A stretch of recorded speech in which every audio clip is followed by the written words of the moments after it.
hope to inspire people that do dine with us and see what's possible and literally taste the possibilities to go forth and be advocates in their schools, in their communities, their restaurants, supermarkets, to get local foods in there. There's no question, New Hampshire Food Bank says it, their demand for their food is way up. Their donations are down.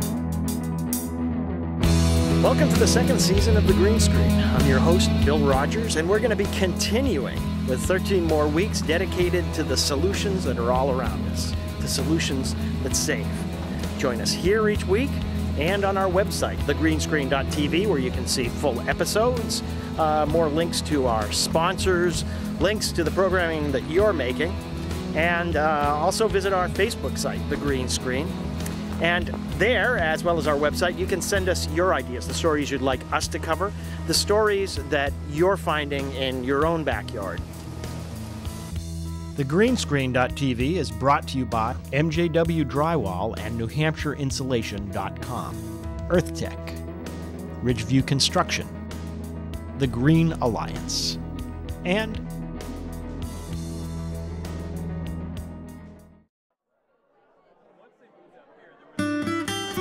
Gala is a nonprofit based here in Ossipee, New Hampshire, and our mission is to translate sustainability education into local action that's practical, effective, and fun.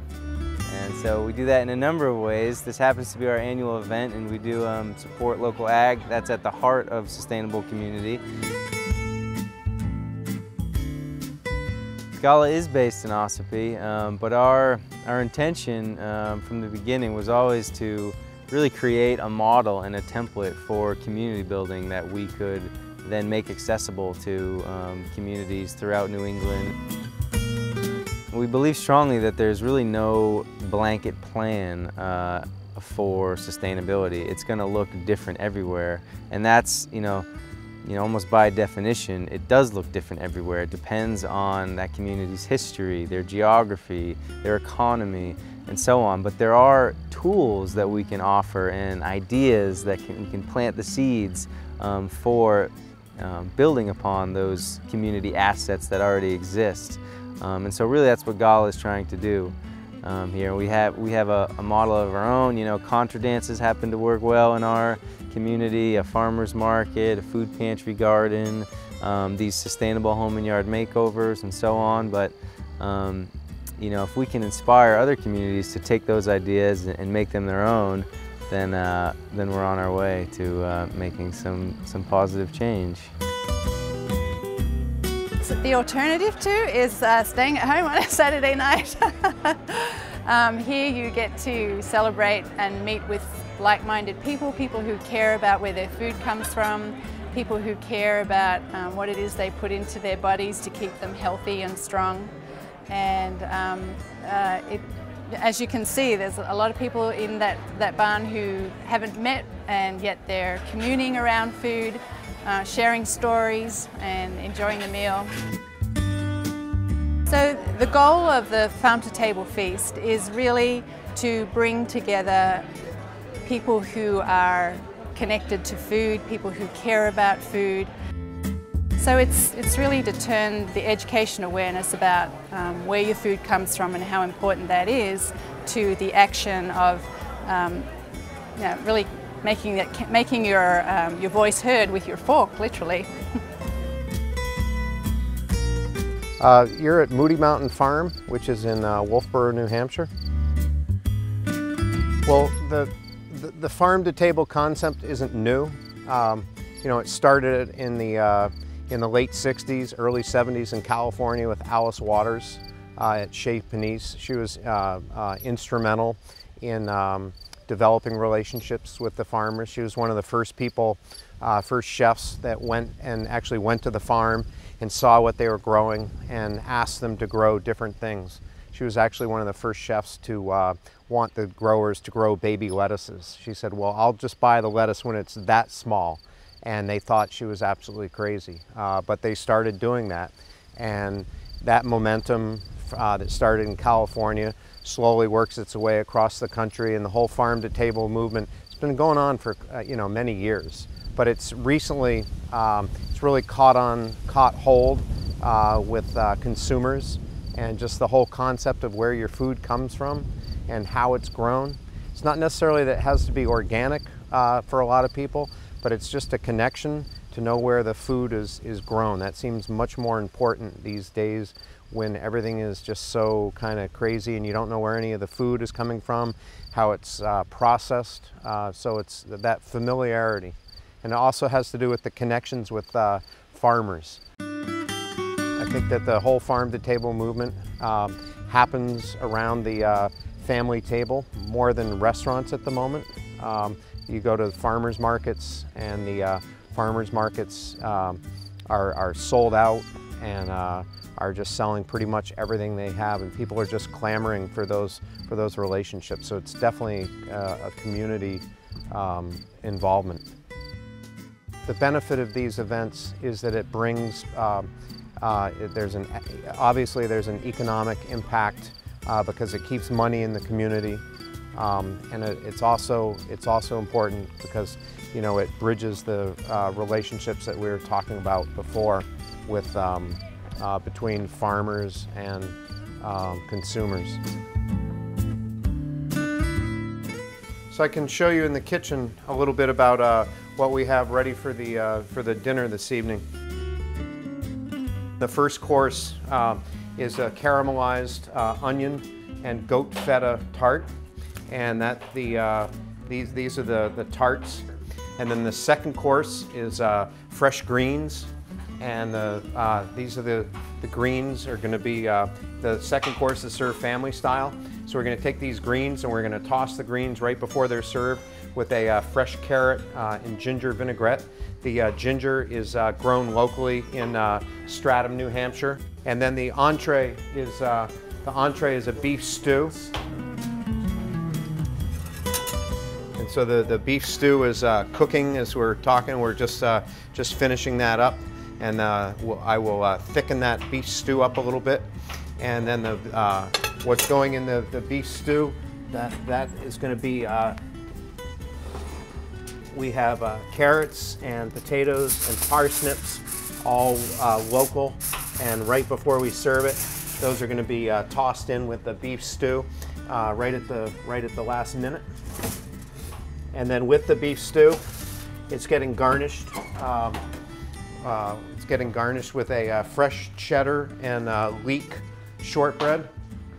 The cheddar cheese was from Brookford Farm, so each one of these will get a shortbread, and then it's getting garnished with fresh fried sage leaves and caramelized carrots.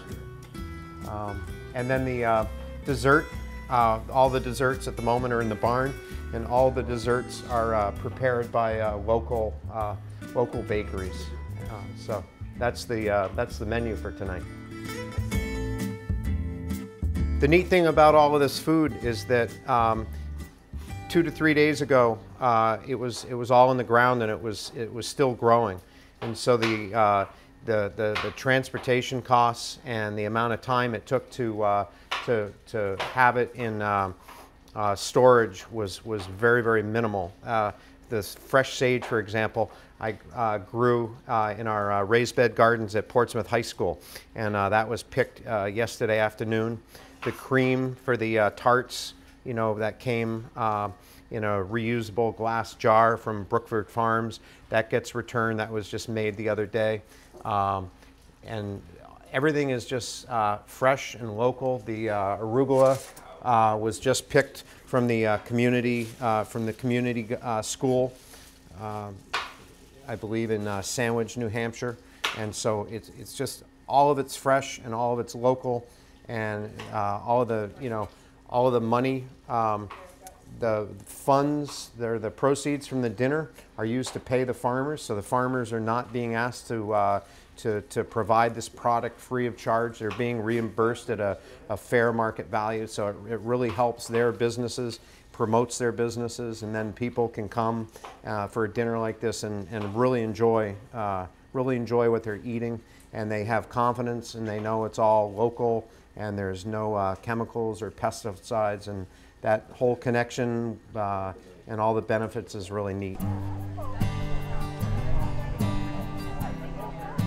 The food that's grown fresh, there's generally an association or an expectation that the food is going to taste better, and I think that it inherently does taste better.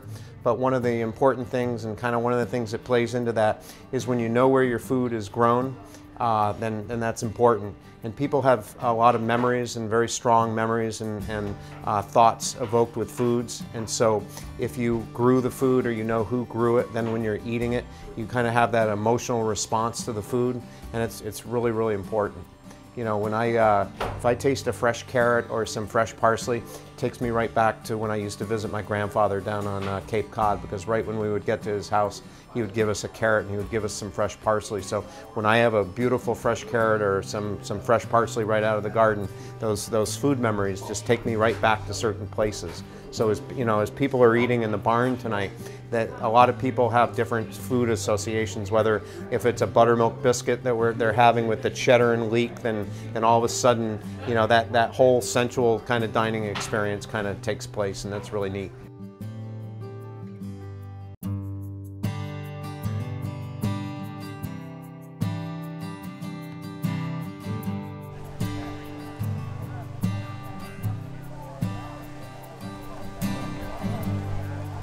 So we're at the annual Farm to Table Feast, and this is a harvest dinner put on by Global Awareness Local Action. This is the nonprofit that I direct, and I'm very just honored and proud to be speaking on behalf of the Gala community who made this event possible.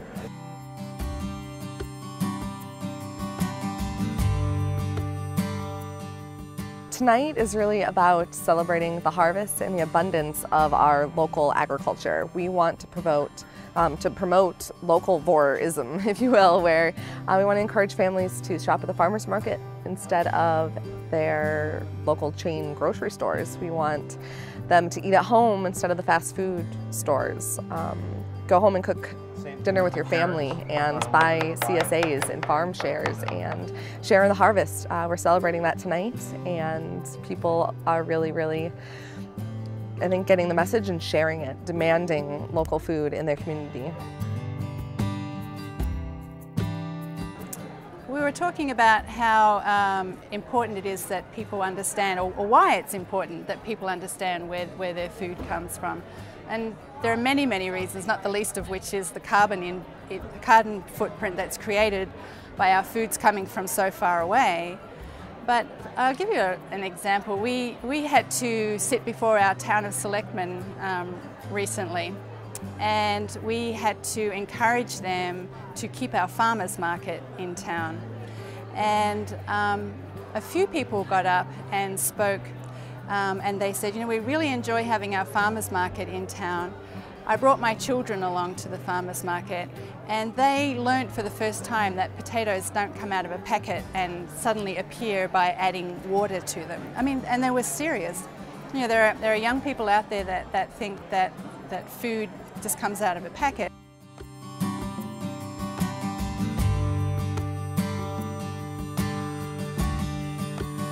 Our event sold out within 48 hours, which is just stunning, and is a real testament to the fact that people, they believe in this kind of thing. It's not just a meal, but there's a real meaning behind the meal, and I think that's what people are drawn to.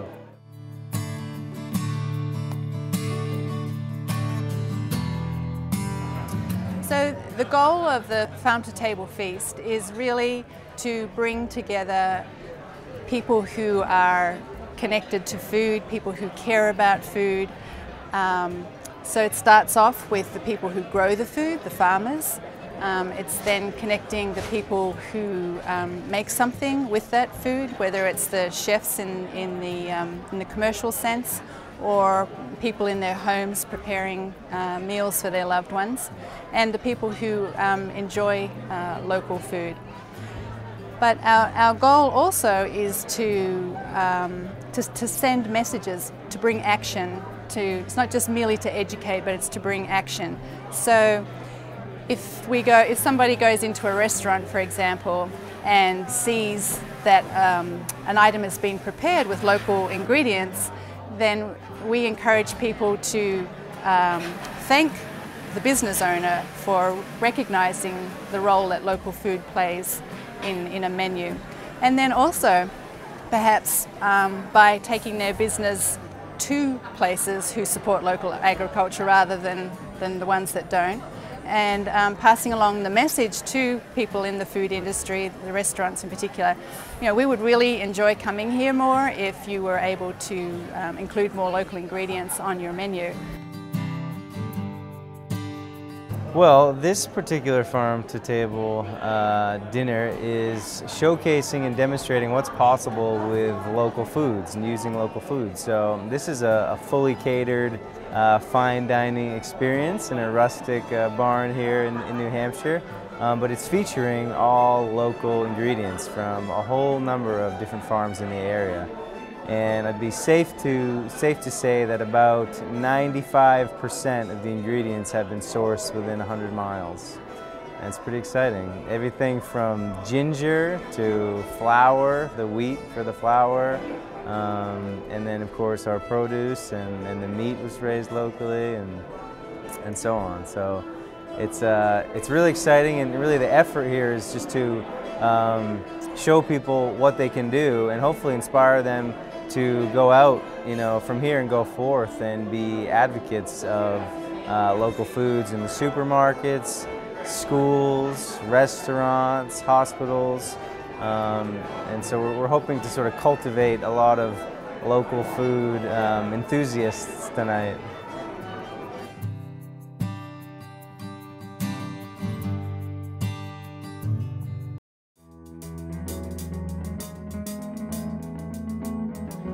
So that'll do us for this week on The Green Screen. Join us next week for more solutions.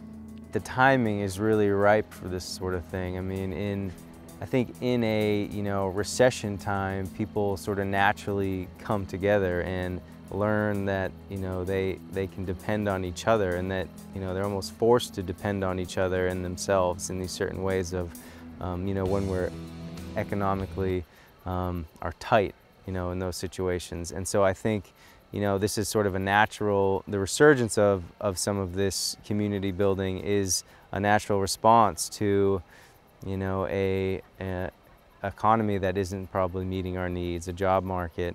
And so this is a great way to show that we can provide for each other through our community. So it's a real empowerment sort of movement, I think, as well.